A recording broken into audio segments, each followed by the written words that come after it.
Distinguished guests, ladies and gentlemen, members of the Institute, it's my absolute pleasure and honour to be with you tonight as your 116th President of IMarEST and to welcome you to the 115th annual dinner.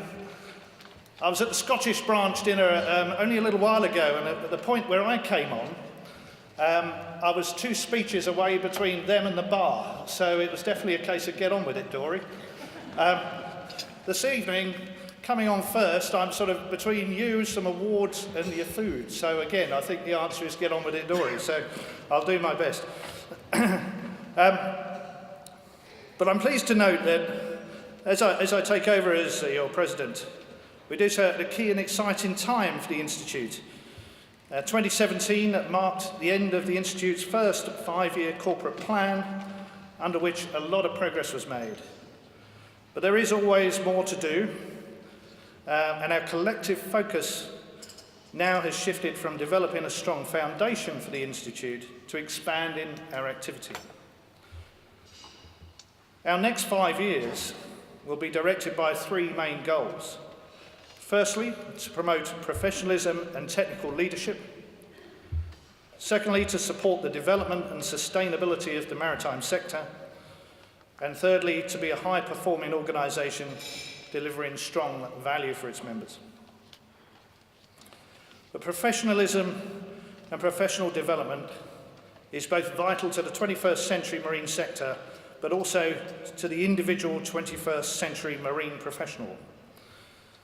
This was something that we recognised back in my time at the Royal Fleet Auxiliary, where I spent most of my career, and where we developed the experiential route to chartered status for our people, capturing the imagination of our younger people as they enter the industry and showing them a future where the development of their own personal skills and knowledge can enhance their career opportunities while being a significant added value for the organisation that they work for. This is something that good employers grasp right away, and you'll know who they are. But it's also an area where some employers still don't quite get it, and that's an area where we need to work on. It seriously is. Personally, I came to IMarEST late in my career, but the benefits for me and the organisations that I've worked for have been immense, and this continues in my current role with Trinity House.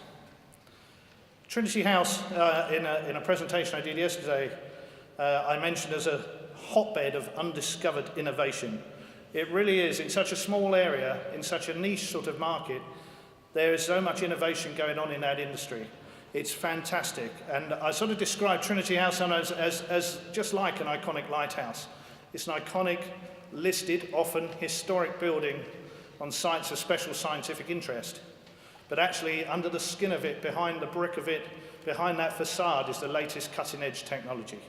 And that's really what it's all about. But as ever, it's the skills and dedication and professionalism of the people that make the difference, particularly when they're given the freedom to think beyond just what we do today.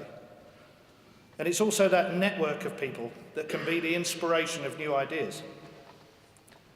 In my presentation yesterday, I talked about innovation in lighthouses and buoys and how solar power, batteries and LED technology has transformed our business. But in the sidelines, I mentioned that the traditional large rotating Fresnel optics, that are works of art, a combination of art and science, I think, they float on a bed of mercury, or a bath of mercury, and that's something that we're determined to remove. And I mentioned that we struggle to find a bearing that's sort of good enough to take the place of mercury, which is annoyingly good at what it does. And in the sidelines came a discussion about graphene and the properties of graphene. And from that this morning over breakfast, I sort of got on the internet and looked up graphene and Manchester University, where a lot of this work is going on, and found some fascinating information about diamond-wrapped or graphene-wrapped diamonds that reduce friction to the absolute minimum. Now, I'm not sure what our finance team will make of me coming back with a suggestion about diamond-wrapped graphene. Both products, I suspect, are equally expensive. But it's that network of people, those discussions that you have, that suddenly inspire another idea and create that little spark of something that's going on in one part of an industry, apparently totally unrelated, but can give you that sort of edge, give you that new dimension to approach the business that you're in. So I'm grateful for that discussion last night. Thank you. So, looking to the future of IMarEST and for the industry, for me, it's all about the engagement with young people coming in. It's great for those of us that are near the tops of our careers, and we should certainly continue that route of professional development and making sure we stay on top of our game. But it's really about the youngsters. It's really about reaching out to schools, colleges, so that potential career paths can be explained, and then demonstrating, once they're into that pattern, the benefits of the Institute, the benefits of that added professionalism, technical leadership, and the sharing of knowledge, which is so important. That's important both for the individual and for us as IMarEST. Our sustainability really hinges around bringing those young people in and bringing them up into our full membership. And that's a benefit for us, it's a benefit for the industry, it's a benefit for the individual.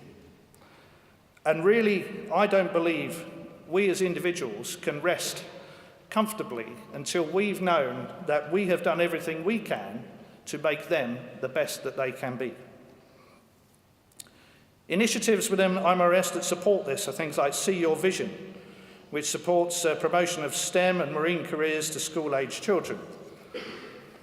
Then there's the 5-year graduate pathway to transition students, cadets, apprentices to corporate membership in the early stages of their career. There's continued support to the European International Submarine Race. Get the right institute, Rob.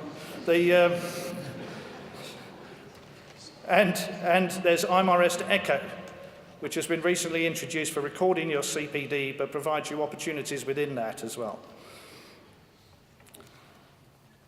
So now as an industry, we use the sea, and therefore we should also take responsibility for the environment in which we operate. Ballast water management, one of those sort of thrilling topics that somehow captures our imagination, is just one area where we're involved. And that's many of us are involved, not just IMarEST as an organisation. And that's protecting the environment from potentially harmful, invasive species and pathogens that could otherwise be introduced into another area through ship's ballast. After dinner, we will hear more about the state of our oceans from Oliver Steed, who is our speaker tonight. Oliver's an investigative journalist and broadcaster, has also founded the Marine Institute Necton, which aims to explore and protect the deep ocean. Oliver, thank you for being with us tonight, and we really, really look forward to what you're going to tell us, and probably how you might challenge us later on after dinner. So thank you for that. So, now we get on to the business of awards. Awards, scholarships, prizes, and medals are part of the Institute's ongoing commitment to encouraging and recognising educational excellence and professional achievement. And there's a wide portfolio with opportunities for undergraduate students and cadets, postgraduate students, marine professionals at various stages of their careers. And I'm really pleased to have some of the winners and recipients with us this evening. So first, it's my pleasure to present the Denny Medals, which are awarded each year to the best papers published in the IMarEST technical journals. It's the Journal of Marine Engineering and Technology, the JMET as we call it, and the Journal of Operational Oceanography, the JOO. We're delighted that some of these winners are with us tonight. And so firstly, we have Byung-Uk Jung, lead author for the paper Evaluation of Safety Exclusion Zone for LNG Bunkering Stations on LNG-fueled ships.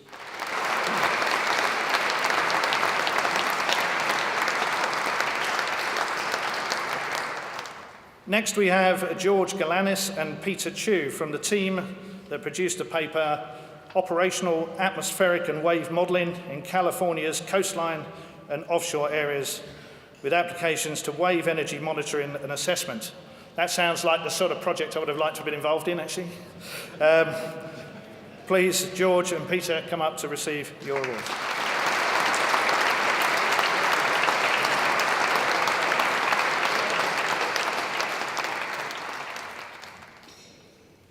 And next, we have Karina von Schuckmann, lead author for the Copernicus Marine Environment Monitoring Service, Ocean State Report. Karina, please.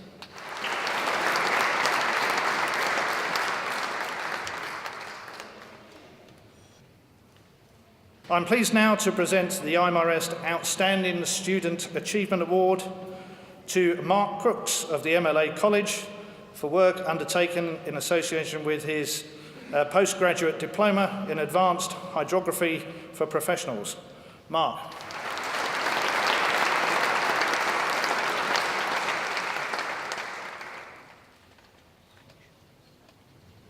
And almost finally, our Outstanding Contribution Awards. The Marine Safety Award for 2018 is awarded to Jin Wang of the Liverpool John Moores University. Jin.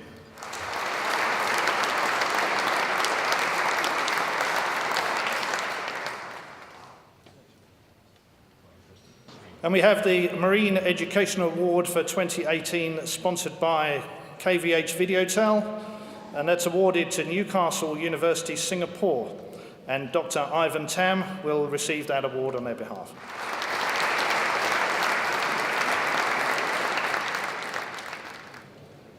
And I would now like to thank our gold sponsors, Lloyd Register, our silver sponsor, Harris Pye, and our supporting sponsors, the Bangladesh Marine Academy, Bureau Veritas, the MLA College, and Wartzilla for their generous assistance with tonight's event and making it all very possible. Thank you very much to our sponsors. But on your tables you will find envelopes for collection for the Guild of Benevolence. The Guild was set up in 1912 to help the families of the Titanic engineers, and it is the only charitable organisation still in operation that has a direct link back to the Titanic. The fund still helps all certificated marine engineers, other institute members and their dependents around the world today. And we hope that you will give generously and top up those envelopes for us. That would be very much appreciated. Thank you all, finally, for being here tonight. It's now just about the time to relax, enjoy your evening meal, and the rest of the evening. Thank you very much.